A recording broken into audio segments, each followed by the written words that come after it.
আসসালামু আলাইকুম, আমি Nusrat Jahan. National news 24 news চ্যানেলে আপনাকে স্বাগত। শুরুতেই জানাবো আজকের গুরুত্বপূর্ণ আপডেট সংবাদগুলোর শিরোনাম।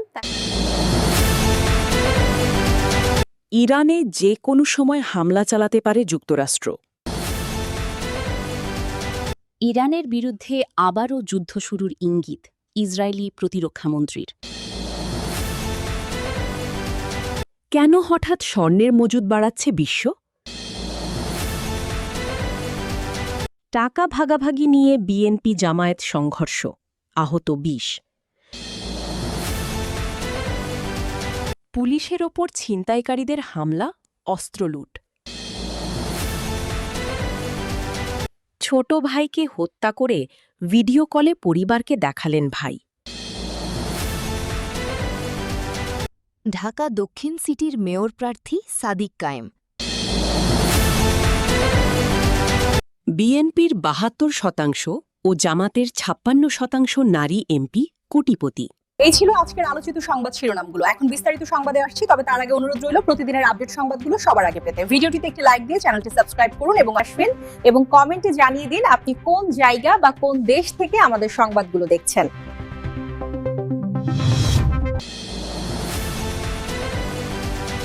ইরানে যে কোনো সময় হামলা চালাতে পারে যুক্তরাষ্ট্র। ইরান যুদ্ধ এরই মধ্যে শেষ হয়ে গেছে বলে দাবি করেছিল মার্কিন প্রেসিডেন্ট ডোনাল্ড ট্রাম্পের প্রশাসন। তবে ভেতরে ভেতরে ঠিকই হামলার পরিকল্পনা করছে যুক্তরাষ্ট্র। এমনই খবর জানিয়েছেন যুক্তরাষ্ট্রের ডেমোক্র্যাট সেনেটর রিচার্ড ব্লুমেনথাল।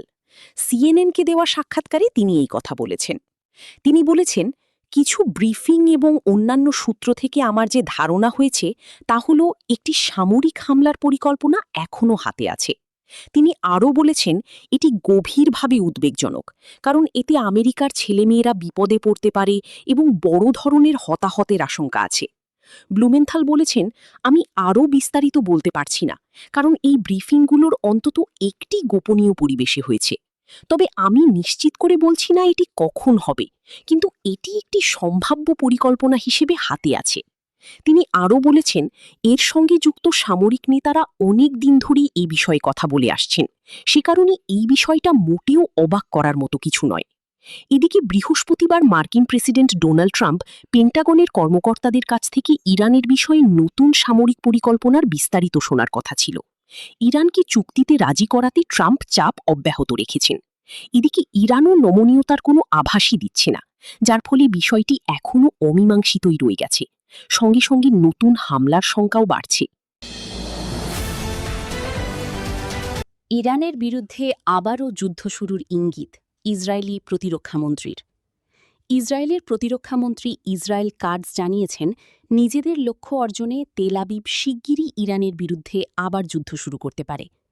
বৃহস্পতিবার ৩০ এপ্রিল এক অনুষ্ঠানে বক্তব্য দিতে গিয়ে কাটজ বলেন, গত এক বছরে ইরান অত্যন্ত কঠিন আঘাত পেয়েছে, যে আঘাতগুলো বহু বছর ধরে বিভিন্ন ক্ষেত্রে জমেছিল।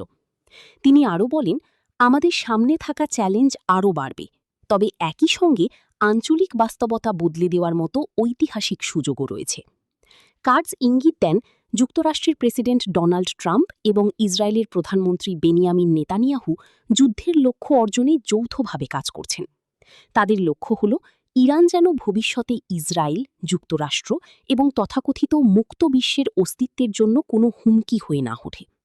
এদিকে মার্কিন প্রেসিডেন্ট ডোনাল্ড ট্রাম্প বলেছেন, চলমান যুদ্ধবিরতির পর যুক্তরাষ্ট্র আবার যুদ্ধ শুরু করবে কিনা তা তার জানা নেই।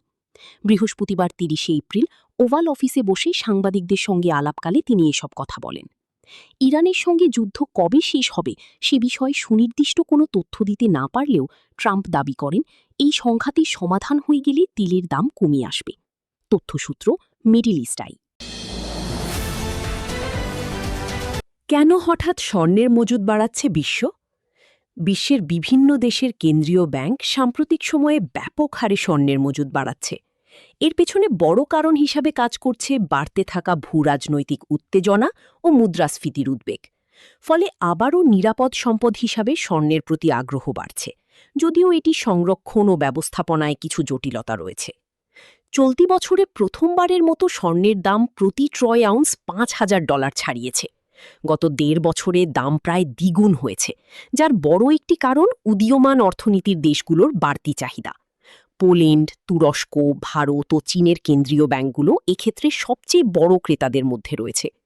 মধ্যপ্রাচ্যের সংঘাত বৈশ্বিক অর্থনীতিতে অনিশ্চয়তা বাড়িয়ে দিয়েছে, যার ফলে আবারও সংকটের সময়ে স্বর্ণের গুরুত্ব সামনে এসেছে। ওয়ার্ল্ড গোল্ড কাউন্সিলের তথ্য অনুযায়ী সাম্প্রতিক সংঘাতের পর চীন, পোল্যান্ড, চেক প্রজাতন্ত্র ও উজবেকিস্তান তাদের স্বর্ণের রিজার্ভ বাড়িয়েছে। এমনকি চীন 1 বছরে সর্বোচ্চ পরিমাণ স্বর্ণ কিনেছে, আর গুয়াতেমালাও কয়েক মাস পর আবার স্বর্ণ কেনা শুরু করেছে। পোল্যান্ডের কেন্দ্রীয় ব্যাংকের গভর্নর অ্যাডাম গ্লাপিন্সকি জানিয়েছেন, বৈশ্বিক অস্থিতিশীলতা এখন অর্থনীতির প্রধান বৈশিষ্ট্য হয়ে উঠেছে।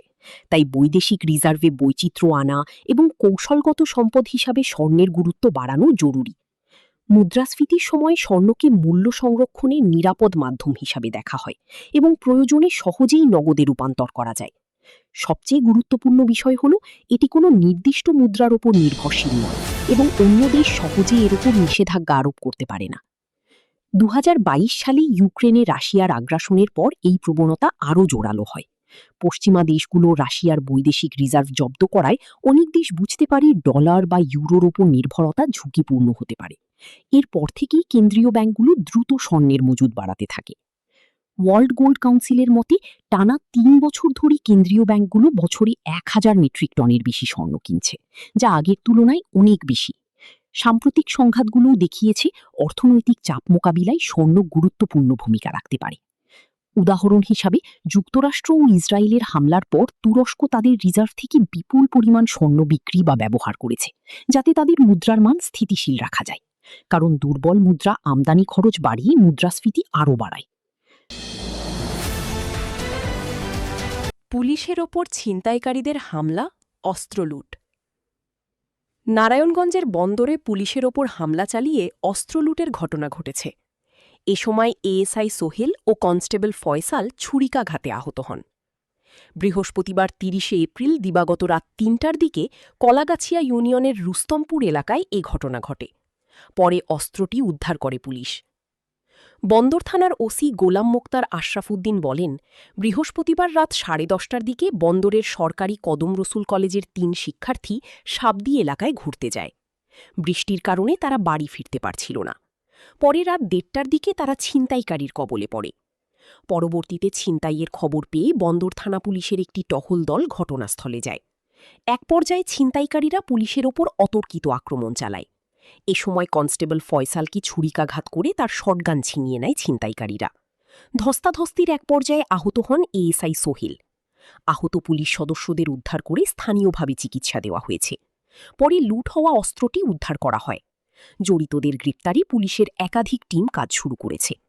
পুলিশের ওপর হামলা ও অস্ত্র লুটের ঘটনায় মামলা দায়েরের প্রক্রিয়া চলছে। ছোট ভাইকে হত্যা করে ভিডিও কলে পরিবারকে দেখালেন ভাই। জমি নিয়ে দ্বন্দ্বে ইতালিতে বড় ভাইয়ের হাতে ছোট ভাই খুন হওয়ার ঘটনা ঘটেছে। বৃহস্পতিবার 30 এপ্রিল রাতে ইতালির লেইজ শহরে এ হত্যাকাণ্ড ঘটে। স্থানীয়রা জানান, বড় ভাই হুমায়ুন ফকির তার ছোট ভাই নয়ন ফকিরকে ধারালো অস্ত্র দিয়ে আঘাত করে হত্যা করেন। পরে তিনি ভিডিও কলের মাধ্যমে পরিবারের সদস্যদের কাছে নয়ন ফকিরের লাশ দেখান এবং খুনের কথা স্বীকার করেন। তারা দুজন মুন্সীগঞ্জের টঙ্গিবাড়ি উপজেলার সোনারং টঙ্গিবাড়ি ইউনিয়নের পশ্চিম সোনারং গ্রামের মোহাম্মদ দেলোয়ার শেখের ছেলে।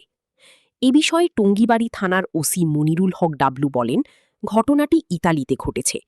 প্রবাসী নিহতের পরিবারের সঙ্গে যোগাযোগ করা হয়েছে। ঢাকা দক্ষিণ সিটির মেয়র প্রার্থী সাদিক কায়েম।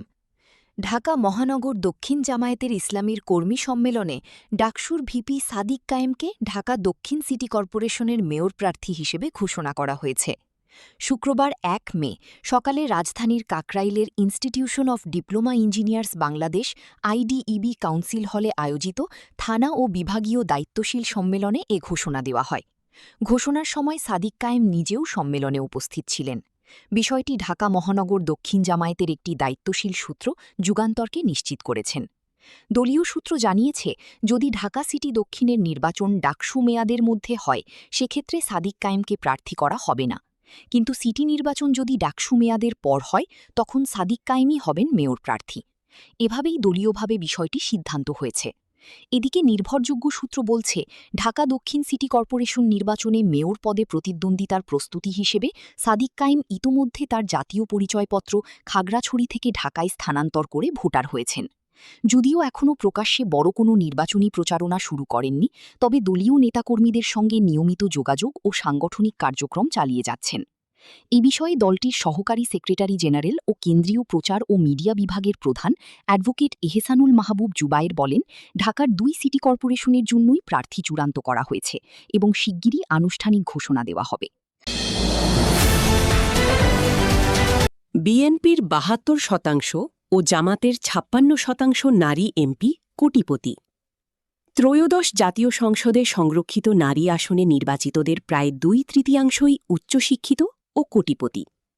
ট্রান্সপারেন্সি ইন্টারন্যাশনাল বাংলাদেশ টিআইবি এর বিশ্লেষণে দেখা গেছে, নির্বাচিতদের মধ্যে প্রায় ৬৫% কোটিপতি এবং ৬৩% বেশি স্থানাত্তক্কর বা তদূর্ধ্ব শিক্ষাগত যোগ্যতা সম্পন্ন। সংখ্যার হিসাবে ৪৯ জনের মধ্যে ৩২ জনই কোটিপতি। সংরক্ষিত আসনের প্রার্থীদের বড় অংশই সম্পদশালী বলে উঠে এসেছে টিআইবি এর হলফনামা বিশ্লেষণে। মোট ৪৯ প্রার্থীর মধ্যে ৩২ জনই ৬৫.৩১% স্থাবর ও অস্থাবর সম্পত্তির মোট মূল্যমান অনুযায়ী কোটিপতি। তাদের মধ্যে আবার আলাদাভাবে অস্থাবর সম্পত্তির ভিত্তিতে কোটিপতি ২৫ জন এবং স্থাবর সম্পত্তির ভিত্তিতে কোটিপতি ১৪ জন। বৃহস্পতিবার রাতে এক সংবাদ বিজ্ঞপ্তিতে এসব তথ্য তুলে ধরে সংস্থাটি। দলীয় ভিত্তিতে কোটিপতির সংখ্যা বিশ্লেষণ করে টিআইবি বলছে, বিএনপির ৩৬ জনের মধ্যে ২৬ জন ৭২.22% এবং জামাতে ইসলামীর ৯ জনের মধ্যে ৫ জন ৫৬% কোটিপতি। এছাড়া জাকপা থেকে রয়েছেন একজন, তিনিও কোটিপতি। আর গড় বার্ষিক আয় ১০ লাখ টাকার উপরে এমন প্রার্থী আছেন ৩৮.৭৮%, ১৯ জন। সরাসরি ভোটে সাধারণ আসনে নির্বাচিত সংসদ সদস্যের মধ্যে এই হার ৬৭.৯%। তবে সার্বিকভাবে ত্রয়োদশ জাতীয় সংসদ নির্বাচনে সরাসরি ভোটে নির্বাচিত ও সংরক্ষিত নারী আসনসহ সব সদস্যের মধ্যে মোট কোটিপতি আছেন ২৬৯ জন, যা শতকরা হিসাবে ৭৭.৩%। টিআইবির বিশ্লেষণ বলছে, শিক্ষাগত যোগ্যতায় সংরক্ষিত নারী আসনের প্রার্থীরা সরাসরি নির্বাচিত সংসদ সদস্যের তুলনায় এগিয়ে আছেন।